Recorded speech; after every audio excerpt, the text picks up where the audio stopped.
तो जैसे ये राधा स्वामी पंथ बना है, जैसे शिवदयाल जी थे, ये बहुत अच्छी पुण्यकर्मी प्राणी थे। आगे रास्ता मिला नहीं, स्वयं प्रभु बन गया, कोई गुरु धारण किया नहीं। आप पे परमात्मा कबीर जी की वाणी को और गुरु नानक देव जी की वाणी को, इनको पढ़ पढ़ा के आप पे मन गढ़ंत मंत्र मंत्र बनाकर और बन गया प्रभु हठ योग करके। और उसको साथ साथ और बहुत से प्राणी और बिगड़ गए उसके साथ, उसको परम धड़ी मान के। एक व्यास के अंदर जयमल सिंह जी हुए हैं, उन्होंने उनसे नाम लिया, उन्होंने व्यास में एक डेरा स्थापित कर दिया। उस श्री जयमल सिंह जी के एक श्री सावण सिंह जी संत उनके शिष्य हुए। अब सावण सिंह जी के जो संत शिष्य आगे बहुत से बने, उनमें से एक बिलोचिस्तानी शाह मस्ताना खेमामल जी, जिसने सच्चा सौदा सिरसा के अंदर एक स्थापना कर दी डेरे की। अब देखो श्री सावन सिंह जी के शिष्य तो बताते हैं लाखों की संख्या में थे, लाख के आसपास, उन्हें 1.25 लाख के आसपास बता रहे नाम दिया। तो उनमें से ये खेमामल जी ही क्यों प्रभु बन गए? अलग से उसको कोई नाम देने का आदेश भी नहीं दिया, क्योंकि ये कैसे अपने आप में अलग से गुरु पद बना लिया। उसमें सिद्धियां भी थी, बहुत से उनके प्रमाण हैं कि औरों को उसने बहुत सी राहत भी दे दी, कुछ सुख भी दिए हैं। तो वो कैसे था? वो इसकी अपनी पूंजी थी, पिछले संस्कार थे इसके, पुण्य थे इसके, और अन्य लाखों थे वो ना पन पे ऐसे एकदम। तो ये पिछले संस्कार से ही उसके कुछ थोड़े बहुत पूंजी थी, धन था भक्ति का, वो खत्म हो गया। अंत में इंजेक्शन रिएक्शन से उसकी मृत्यु हुई, वह बैटरी डाउन होगी, पिछले जन्म में चार्ज की हुई। तो ऐसे जीवन व्यर्थ होता है इनका। आदरणीय गरीबदास जी के पंथ में एक दयाल दास नाम के ऐसे भगत थे, वो उनके शरण में आए। किसी संत, गरीबदास जी के ही पंथ के किसी संत से उपदेश लिया। ये पिछले पुण्यकर्मी प्राणी होते हैं, जिस भी किसी ना किसी संत की आड़ अवश्य लेनी पड़ती है, शरण लेनी पड़ती है। मालूम है इनको कि गुरु के बिना कोई भी भक्ति सफल नहीं हो सकती। तो उसने गुरु धारण किया, गुरु धारण करके फिर वो अपने आप अपने मनमुखी तरीका अपना लिया। उसके पिछले पुण्य कर्म अच्छे थे, तो उसने क्या किया, अपना कोई डेरा स्थापित नहीं किया पहले, बाद में किया उसने छुडानी में एक अलग से। तो पहले वो चलता रहा, उसके साथ 500 उसके शिष्य हो गए, या वैसे कोई वो मंडली बनाकर चलता था, साधु संत उसके साथ रहते थे। और उसने एक नियम बना रखा था भी कोई भी संत मेरे साथ जो रहे वो कोई पैसा नहीं रखेगा, पैसा साथ नहीं रखे, संग्रह नहीं करेगा। और वो जहां भी जाते थे, परमात्मा उनकी ऐसी रजा थी, पिछले संस्कार थे उनके, तो परमात्मा कबीर जी उनके लिए जहां भी वो मंडली जाती थी, नगर वालों को प्रेरित करके सबको दोनों समय जितने दिन वहां रखते थे, सुंदर मोहन भोजन खिलाते थे। फिर वो अगले उसमें चले जाते थे शहर में। एक बार वो कलकत्ता के आसपास के पास बैठे हुए थे। अब 3 दिन बीत गए, किसी ने रोटी नहीं खिलाई उनको, भोजन के लिए पूछा नहीं। तब दालदास दुखी हो गए और भगवान से अर्ज करी। स्वप्न में मैं बताया कि तेरी मंडली में एक व्यक्ति पैसे लिए बैठा है, 500 रुपये उसके पास, और 500 रुपये में तुम 1 हफ्ता रोटी खा सकते हो, इसलिए हम तुम्हें देंगे नहीं। अब उसने सुबह सारे संत पालन कर लिए और कहा कि भाई जिसके पास पैसे हैं वो पैसे निकाल दो या मंडली छोड़ कर चले जाओ। अब कोई नहीं बोले। फिर कहा भी जा तो बता दो, नहीं तलाशी लेंगे। अब तो उसी समय एक खड़ा हुआ उनके साथ था, न बोला ना दूं 500 रुपये, ना दूं, ना दे तो भाई जा यहाँ से चला जाऊंगा। वो चला गया। पहले घंटे भीतर परमात्मा पहुंचे अन्य रूप बना के और कहा, रे भक्तों, गांव नगर के बाहर और 3 दिन से साधु भूखे बैठे हैं, अरे पाप लगेगा लोगों, सेठो। वो फिर क्या था, घर घर में चढ़ा दी कढ़ाई और लग गए वहां बैंक, यहाँ पे दर दर का भोजन पहुंचने लग गया। 1 घंटे भीतर सारे तृप्त कर दिए।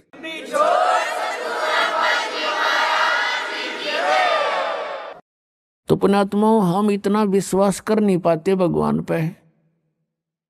फिर भी पुण्यात्माओं, क्योंकि हम गणे पेटे हुए हैं, काल ने बहुत ज्यादा हमारे को तंग कर रखा है। जैसे कुत्ते के 2 लाठी कोई मार दे बैठे बैठे के बेचारे के, और फिर वो दूर बैठा हो, उठ सकता नहीं, और कहीं वैसे भी कोई ऐसे खुड़का हो जाता है तो भी वो रोने लग जाता, कदे फिर ना मार दे। तो हम इतने पीट रखे इस काल ने, हम इतना दुख दे रखा युगों युगों से, आज हमारे हृदय में वो भय बैठा हुआ है। ये फिर इन परमात्मा की भक्ति से, सिमरन से, इसको साथ रख कर चलो, मर्यादा में रहो आप। हम बेशक डर भी लगता रहे, लेकिन मालिक का सपोर्ट साथ रहेगा आपके, वो भय को भी मिटा देगा धीरे धीरे, अगर हम मर्यादा में रहें। और फिर देखना आपके रोज नए चमत्कार होया करेंगे। एक बहन बता रही थी, ने बोली जी मैं पाठ कराना चाहूँ थी, अभी 4था दिन उस दिन उसने बताया, और मेरे पास जुगाड़ नहीं बन रहा था, मैं खूब रोई। मैंने 1000 रुपये रखे हुए थे उसमें अलमारी में, यहाँ चलने के लिए तैयारी की कि चल कुछ तो जमा कराया होंगी, वैसे लिखवा दूंगी। तो मैं 1000 रुपये तो अलग रखे थे, और वैसे ही कुछ कागज पत्र रखे थे। मैंने सोची इनमें वैसे उठा के इधर रखे तो 4000 रुपये नो के नो धरे पाए। मैंने सपने में भी नहीं सोची थी मेरे पास पैसे वो रखे होंगे।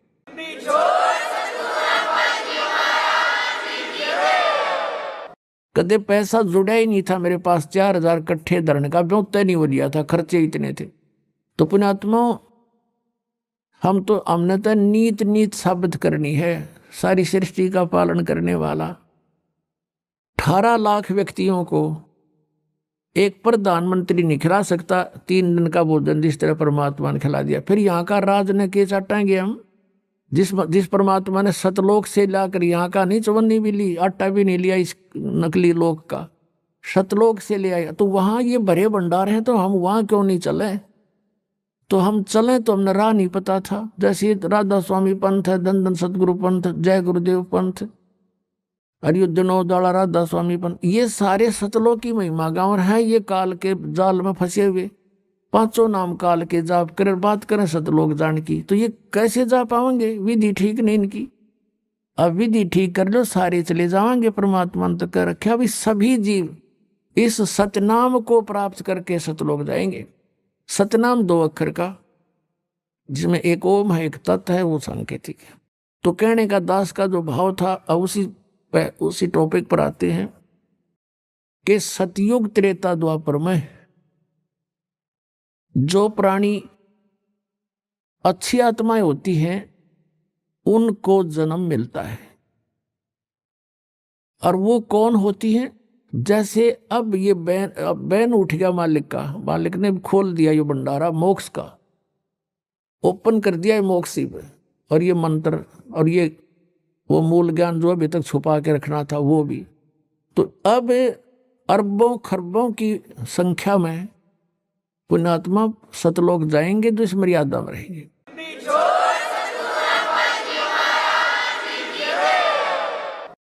और सतलोक यूं नहीं जाएंगे कि ऐसे मरते आना डर लगेगा, फलाना होगा, नहीं, आपको न पता भी नहीं लगेगा मृत्यु इग्ना भी, क्योंकि इस ज्ञान से आपको ये दृढ़ता आ जाएगी कि यूं कवर तो छूटेगा। ये कवर जो हमारा पर डाल रखा है 5 तत्वों का शरीर, ये तो छूटता है, सबका छूटे, ये तो रहना ही नहीं है। फिर इसके अंदर इसके डर किसा, इसके मरने का फिर भय किसा। और फिर ये होगा कि हमने जो भक्ति की है ये परमात्मा की बताई हुई है, और इससे आपके अंदर चाहे आप कुछ भी सोचने की चेष्टा करोगे, ये भक्ति का प्रबल ये प्रवाह आपको डगमग नहीं होने देगा, इतनी दृढ़ता पैदा कर देगा। जैसे सूरवीर होते हैं, शीश दे देते हैं पर उनके मन में डर नहीं पैदा हो, तो आप वो सूरवीर बन जाओगे, काल के साथ लड़ने वाले। इसके सभी अटैकों का आपके ऊपर कोई असर नहीं होगा, और ऐसे जाओगे। कहते हैं आए हैं सो जाओगे राजा रंग फकीर, एक तो सिंहासन पर बैठ के जाएंगे, एक जुड़े जान जंजीर। आप तो जाओगे जैसे विमान के अंदर बैठा के ले जाएगा मालिक आपको, जैसे आपको सौंपना सा होगा, आपको सौपन सा होगा। जैसे सौपन में आदमी कार में बैठकर खूब सैर सपाटे करता है, तो ऐसे जा पहुंचोगे। तुम सतलोक जा लोगे, जब पता चलेगा वो शरीर, वो कांचड़ी तो छोड़ आई, वो तो छोड़ने की थी, वह तब उसमें तो बहुत दुखी हो रहे थे।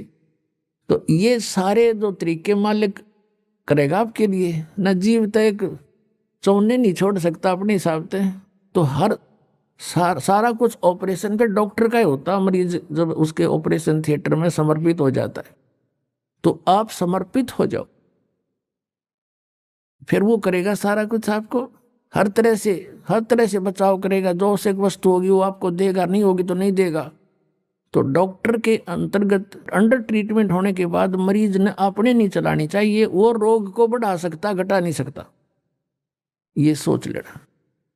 तो जो पार नहीं होंगे वो दुर्भाग्य प्राणी, वो दुर्भागी प्राणी क्या बनेगा उनके साथ? फिर वो जाएंगे जैसे आपको इतने, ये रियल मंत्र है आपको जो प्राप्त है, ये सब इन देवताओं के, ये इनकी उपासना नहीं है, ये पूजा नहीं है, ये मजदूरी दे रखी है आपको। जैसे हमने किसी का ऋण देना है और उसके वहां मजदूरी करके पूरे करना चाहते, तो उसकी पूजा थोड़ी कर रहे हैं, हमने ले रखा तो देना पड़ेगा।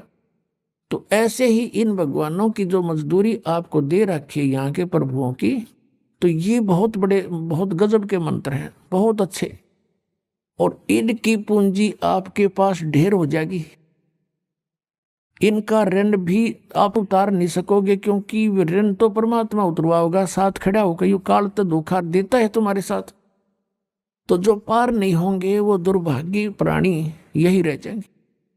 तो फिर कहाँ जाएंगे? ब्रह्मा के लोक में, जो ब्रह्मा जी का मंत्र आपको दे रखा है उसकी कमाई से। उसकी कमाई समाप्त होने के बाद जाएंगे ये विष्णु जी के लोक में। विष्णु जी का आपको मंत्र दे रखे या मजदूरी दे रखी है, धन हो जाएगा इकट्ठा। फिर जाएंगे शिव जी के लोक में, शिव जी का आपको मंत्र दे रखे, वहां पूंजी, ये पुण्य खत्म होते ही फिर जाएंगे दुर्गा के लोक में। फिर ये जाएंगे ब्रह्म लोक में, जो इस काल का मंत्र, सरपुरुष का मंत्र दे रखे आपको।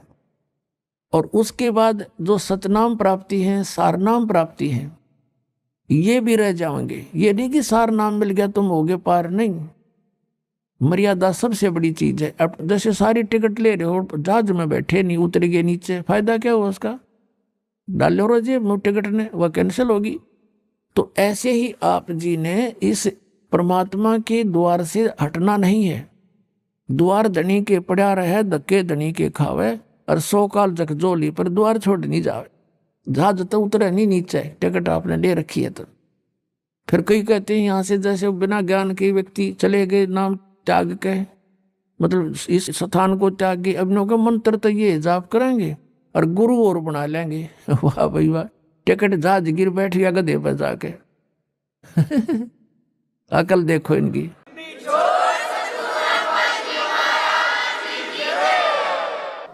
तो इसके लिए परमात्मा बताते हैं कि वो जब रह जाएंगे ना यहाँ पे, तो ऐसे प्राणी फिर वहां रोते हैं बैठ के, उनको ज्ञान होता है। तो फिर क्या करते हैं परमात्मा के, कहते हैं उसके बाद जैसे फिर आप जाओगे, वो जो सतनाम में 2 मंत्र, 2 अक्षर का मंत्र है, एक ओम है, तो ब्रह्म का जाप है, और दूसरा मंत्र है वो अक्षर पुरुष का जाप है। अक्षर पुरुष यानी परब्रह्म का। लेकिन वो परब्रह्म का जाप होते हुए भी उसका धन बहुत गना है, और वहाँ वो केवल हमने वहाँ पर योग करना था उसको पार करने के लिए 7 संग ब्रह्मांडों को। लेकिन वहाँ ना जाने से फिर इस काल ने यहाँ पर नकली सतलोक, नकली अलखलोक, नकली अगमलोक बना रखे हैं। और उस दूसरे सतनाम के जो 2 अक्षर में दूसरा मंत्र है, उसकी कमाई को ये वहां बर्बाद करवा देते। उसके बाद फिर भी पुण्य इसके बहुत बच जाते हैं, क्योंकि ऐसा मंत्र है। फिर इनको वहां जब इसके पुण्य खत्म हो लेते हैं, ये क्या करता है, ये काल अपना गुजारा आपसे टैक्स लेकर, आप पर चार्ज लगाकर अपना काम चला रहा है। किस ब्रह्मांड का ये इतना कंगाल आदमी है? जैसे राजा होता है, वो प्रजा से टैक्स लेकर ही प्रभु पाकता है, उसके टैक्स से सेना खरीदता है, उसके टैक्स से मौज मारता है, उसके पास खक नहीं होता। ऐसे यहाँ की सारी व्यवस्था, यहाँ के भगवानों तक भी यही व्यवस्था है इनकी। तो आप इसने होटल बना रखे ऊपर, वो स्वर्ग जिनको कहता है। आपके जो पुण्य होते हैं, उन पुण्यों के ऊपर से ये 25% टैक्स लेता है आपको वहां पर। और वो तो अलग जमा होता है, बाकी वहाँ जो आप खाने पीना वो सब फ्री नहीं होता, आप ही की पूंजी को वहाँ वो उसने डाइट रख रखी है, ये खाओगे इतनी डाइट, अब ऑटोमेटिक वहाँ कैंसिल होती खत्म होते चले जाते हैं और वो सब धन उसी के पास रह जाता। तो उसके बाद फिर आपको कहाँ भेज देता है? पाप के आधार से नरक में। नरक भोगने के बाद फिर कहाँ पटकता है कि सतयुग में सबसे पहले जो अब कलयुग के अंदर जो पार नहीं हुई परमात्मा कबीर जी की शरण में आके जिन्होंने सत भक्ति कर रखी है, वो पुण्य फिर भी गणे बच जा होंगे। अब उनको फिर कहाँ ब्राह्मण मट्टी करवाओगा? उनकी सतयुग में जन्म देगा। अपनात्माओं जैसे कई भक्त कहते हैं, क्योंकि हम जीव हैं, हमारी सोच जीव वाली ही है, हम यूं कहना लग जाते हैं भगवान ने ऐसा क्यों किया, भगवान ने ऐसा क्यों किया। तो ये बालक सोच है, हम भगवान से सियाने नहीं हो सकते। हमने कभी भी परमात्मा के किसी भी क्रिया में हमने दोष नहीं देखना चाहिए, लेकिन बालक हैं और हम दूध के जले हुए हैं, लस्सी को भी फूकना हमारा स्वभाव बन जाता है, भय बना होता है। और इन अज्ञानियों ने हमें धोखा दे दिया होता है कि हम उनके ज्ञान को सही मानकर स्वीकार किए बैठे थे, और जब ओरिजिनल ज्ञान आता है तो हमारी बुद्धि फिर उसमें खुरापात नरे पैदा हो जाते हैं, कहीं ये भी गड़बड़ ना हो, इसलिए नरे प्रश्न पैदा कर देता है काल दिमाग में। पुणात्माओं जैसे एक मार्केट में 9 नकली दुकानें हैं और उन 9 नकली दुकानों पर जो व्यक्ति ठगा जा चुका है और कभी इत्तेफाक से उस ओरिजिनल पर भी पहुंच जाता है तो उसको उनसे भी ज्यादा शक की दृष्टि से देखता है, ये स्वभाव होता है। तो ऐसे यहाँ आने वाले प्राणी बिल्कुल बिगड़े हुए होते हैं, जो कोई किसी का पुजारी है, कोई देव का पुजारी है, कोई किसी संत के पास पूजा करता था, तो यहाँ आकर उसके और कर्म काल बिगड़वाता है। उसने व्यवस्था ऐसी बना दी कि जब वहां जाएगा इसकी बुद्धि इतनी कंडम कर दूंगा कि उस सतमार्ग को भी जो जल्दी से स्वीकार नहीं करेगा और या तो वहां से भाग जाएगा अपनी चतुरता के कारण, कबीर साहब से दूर हो जाएगा। तो आप जी ने ज्यादा नहीं सोचना चाहिए, इतने प्रमाण दास दे देता है, उसके बाद आपको बुद्धिमान को ये सोच लेना चाहिए जो ये संत शब्द बोलेगा सारी साची है, ये अंडरस्टूड हो जाना चाहिए आपको इतने प्रमाण देख करके। और पहले आपके पास एक भी प्रमाण नहीं था और सारे स्वीकार्य थे, क्योंकि वो काल आपने थेपड़ के बैठा रहा था, कोई बात नहीं सब ठीक है, और यहाँ सब ठीक के समय जो कहना ये गलत है। तो इस काल के जाल को भी आपने समझना पड़ेगा। अब जैसे एक प्रश्न प्रारंभ आता है परमात्मा का, धर्मदास जी ने प्रश्न किया है, परमात्मा हम इतने नीच आपको छोड़ कर आगे, ये दाता आपने कैसे दया करी हम तुच्छ जीवों पर। तो परमात्मा ने कहा बेटा तुम मेरे बच्चे हो, और माता पिता का बालक बेशक बिगड़ जा, निकम्मा भी हो जा, बुराई भी करता है, दुख जरूर आता है, लेकिन हृदय से उसके प्रति वह कसक मिटती नहीं, और यही नियत रहती है कि कभी ना कभी ये ठीक हो जाए, वापस आ जाए मेरे घर पे और ढंग से रहने लग जाए, मैं सब कुछ दे दूं अपने बच्चे को। तो परमात्मा ने कहा भाई मैं रह नहीं सकता, क्योंकि ये मेरे अंश हैं, और ये काल इनको इसलिए दुखी कर रहा है कि मुझे तंग करने के लिए। अब किसी के बालक ने कोई बिगाड़ देता है, उसको गुट्टी ला दे, माँ बाप ने भी उल्टा बोला, घर से पैसे निकाल ला, चोरी कर ले हैं, और वहां जा बैठे उसके पास उड़द शराब पीवे, बकवाद गड़े, सिनेमा देखे और 100 फंड करवा दे उसी के पैसों से। तब परमात्मा ने कहा भाई मैं आपका दुख देख नहीं सकता, मेरे बस की बात नहीं रही अब, क्योंकि तुमने खुद पैर पर कुआड़ा मार लिया सब इच्छा से आगे। और जब तुम दुखी होते हो फिर भी मैं आता हूं कोई रूप अन्य बना के, काल भी मुझे पहचान नहीं सकता कि आई एम गॉड। जीव तो पहचानेंगे कैसे कि वो परमात्मा है। अब रामानंद जी को जब परमात्मा ने एक झटका दिया था, 104 साल के महात्मा 5 वर्ष के बालक खड़े थे सामने, और रामानंद जी के मन की बात बता दी। वो पर्दा ला करके भगवान के माला डालना चाहता था, मुकुट में फंस गई थी। तब परमात्मा ने कहा था कबीर जी ने कि स्वामी जी गुंडी खोल कर माला गल में डाल दो, मुकुट उतारना नहीं पड़ेगा भगवान विष्णु का मूर्ति का। तो उसी समय उसने पर्दा हटा दिया था। छुआछात बहुत करता था रामानंद ब्राह्मण होने के नाते। 600 वर्ष पहले छुआछात चरम सीमा पर थी। और सामने एक धानक का बेटा खड़ा, वैसे तो सबका बाप, लेकिन समाज की दृष्टि में धानक का पुत्र कहलाया। बाकी वो किसी का पुत्र नहीं था, सब शक्ति से आए थे, सब सहशरीर आए थे। तो उस समय उसने, क्योंकि परमात्मा की चाहने वाली आत्माएं फिर नहीं देखा करती मजहब धर्म को, जाति और कर्म को, उसको भगवान चाहिए सामने खड़ा। उस बच्चे की जाके एक धानक के बच्चे को ब्राह्मण ने ऐसे सीने से लगा दिया भगवान समझ के। और उसके शरीर, जैसे मालिक ने ऐसे किया तो उस मालिक को तो शरीर का जो है रुई जैसा शरीर परमात्मा का, क्योंकि उनका शरीर असनाविरम अकायम है। हार्ड चाम का पुतला नहीं, हमारे जैसा नहीं है। तब रामानंद जी ने कहा था मन की पूजा तुम लखी और मुकुट माल परवेश और गरीब दास गति कौन लखे, तेरा कौन वर्ण कौन भेख। अब कहते हैं आपको क्यों कैसे पहचाने दुनिया परमात्मा, आप सचमुच परमात्मा हो। आप किस तक वर्ण में, यानी शूद्र वर्ण में आगे जुलाहा जाति में, और किस वेशभूषा में खड़े, 5 वर्ष के बालक टोपी पहरे और धोती बांधे छोटी, पहले छोटे छोटे बच्चे धोती बांधने लग जाते थे छोटी सी। और तुम्हें कैसे पहचाने हम, आप परमात्मा हो, आप किस रूप में खड़े। तो परमात्मा कहते तुम कैसे पहचानोगे, काल नहीं पहचान सकता मुझे। वो ऐसे ढंग से रहते हैं। तभी तो नानक साहब ने कहा था ए ठगवाड़ा ठगी देश खरा सियाणा बोता बार, ये दानक रूप रहा करता, लोगो दानक रूप रहा करता। तो उसमें कहते हैं परमात्मा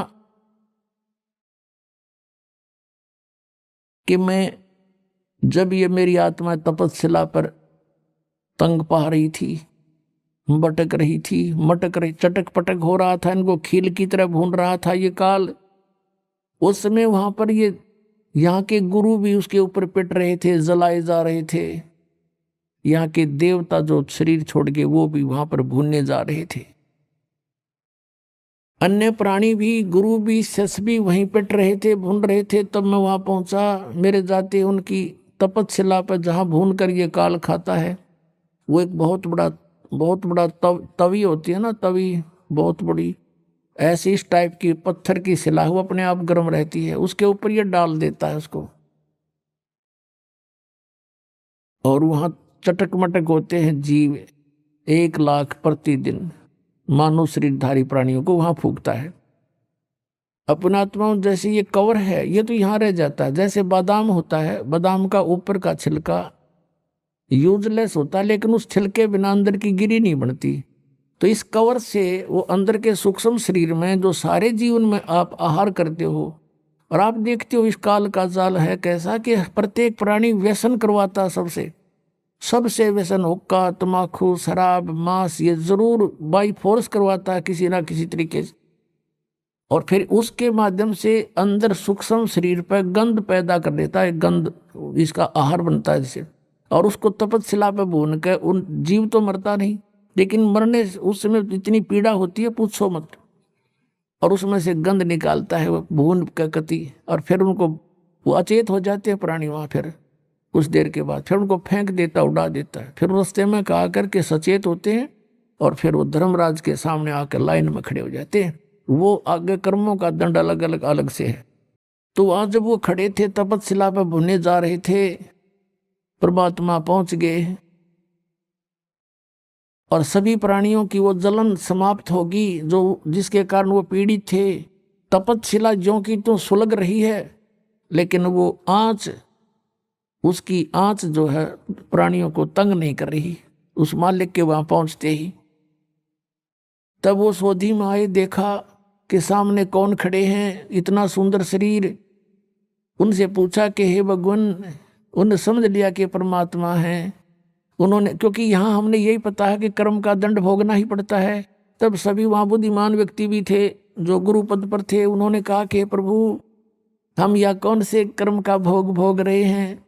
तब परमात्मा ने कहा, ये कर्म तुम्हारा बहुत भयंकर है बच्चा, ये तुम्हारा यहाँ का कर्म नहीं, तुमने सतलोक में ये जुल्म किया था, तुम मेरे से विमुख हुए थे, इस काल के साथ आसक्त होकर आगे थे इस पर, और तुमने अपने पैर पर कुहाड़ी मार रखी है। फिर सृष्टि रचना सुनाई भगवान ने सारी उनको खड़ा होकर के कि तुम नो फंस गए यहाँ पर। अब देखो तुम, आप गुरु जी थे, ब्राह्मण थे, कहाँ जी, आप ये पूजा करते थे, कहाँ जी, देख तुम्हारी क्या दुर्गति, और आगे क्या होगा बताऊं, ये देख तेरी हिस्ट्री शीट, अब तू नरक में जाएगा, उसके बाद तू गधे की ओर नहीं पाएगा। वो पूरी लिस्ट दिखा दी परमात्मा के, एक सेकंड का काम, और ये दुर्गति होगी। तुम बात करे था लोगों को समझाने की, तू आप नरक में जा रहा है, तू वहां तो सारी समझ में आ गई थी कि सचमुच इब्रान मट्टी हो रही है हमारी, कहाँ गई वो भक्ति, के काम आई। आज जोड़ कर कह सारे भगवात्मा हमें छुटवा लो, इस काल से बचा लो। परमात्मा ने कहा बेटा ऐसे नहीं है, जब तुम जाए धरो जग देहा, तब तुम करना मेरे सत शब्द स्नेहा। ये सतनाम स्नेहा, मेरा जो सतनाम है उसको दृढ़ता से ग्रहण करना, उसको छोड़ना नहीं आजीवन। जब तुम्हें कभी मनुष्य शरीर मिल जाए मेरी रजा से, तो उस समय जब मेरा कोई संत तुझे मिल जाए, सच्चा नाम बताने वाला है, उन काल के दूतों को त्याग कर तुरंत उसकी ग्रहण कर लेना शरण, फिर देखना कैसे पार करूंगा, ऐसे नहीं कर सकता।